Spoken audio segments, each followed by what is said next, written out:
Карате не е детски спорт.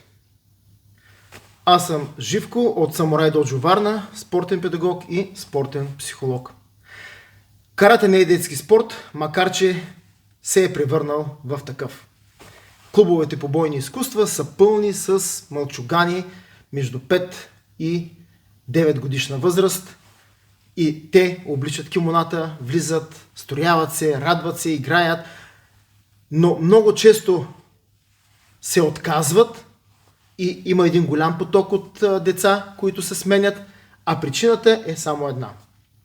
Карате има много строга форма, структура, която се спазва.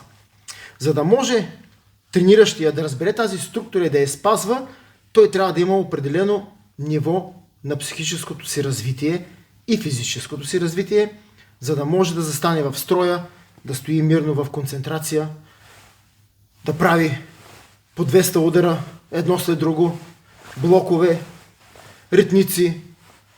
А децата, когато са малки, си представят костенурките нинджа. Да?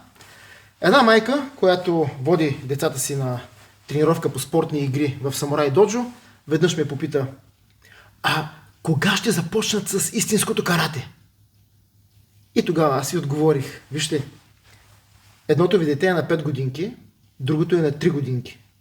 Това е прекалено ранна възраст, за да можем да говорим, че то може да започне традиционно карате и да го направим така, че да остане дълго време в карате. Изключвам, има малки изключения. Ако, примерно, вие като родител сте трениращ и редовно ходите в залата и взимате детето си и то пораства с вас, да, но това са много редки случаи. Другата причина, поради която много деца в един момент казват: искам да се откажа, са състезанията. Едно 6-7 годишно, 8 годишно, 9 годишно дете да го изтъпанчиш на татамито, напрежение, публика, родителите крещят: давай, убий го, смачкай го, натисни го, още малко, още малко. Какво възпитаваме? Това е най-малкото огромен стрес за всички деца. И не случайно, когато те пораснат, се отказват от спорта, защото стават на една възраст, на която вече могат да се опълчат на родителя и казват: стоп. Някои го правят още по-рано, родителите са по-меки, по-разбиращи, спират. Друга част от родителите налагат външна мотивация върху децата и те продължават да ходят. Но когато детето няма изградена собствена вътрешна мотивация, защо ходя аз на това карате? Или на бокс, или на кикбокс, няма значение. Защо ходя там? Вътрешно. Той да го усеща, той да го иска, той да го желае, да го разбира. То абсолютно нормално е, когато външната мотивация вече може да й се даде отпор, то да каже: край, стоп, не искам. А целта е да възпитаме деца, които да искат да останат в спорта. Да искат да остане в карате, да искат да остане в плуването, в кикбокса, където и да е. Но те спират в един етап да се занимават с това нещо. Друга причина също е липсата на добра адаптация към тренировките спрямо възрастта. Ти правиш постоянно едно и също. Една година, 2 години, 3 години, 4 години, 5 години, 6 години. Научаваш всички кати, въртиш всички кати. Трябва да има някакво разнообразие с времето. Ако искаш да тренираш повече бойно, вкарвай си малко темпо, вдигай малко щанги. Ако тренираш карате киокушин, сложи ръкавици, опитай малко работа с ръкавици да разнообразиш. Опитай малко да се бориш. Това разнообразяване с порастването на децата им дава стимул, че нещо ново, нещо интересно, сега ще го включа към това, което вече съм научил. Но когато системата е строго концентрирана само в една посока, праволинейна, тогава наистина е много трудно да оставиш хората дългосрочно да са в спорта. И това го наблюдаваме в почти всички клубове, поне тук специално в България.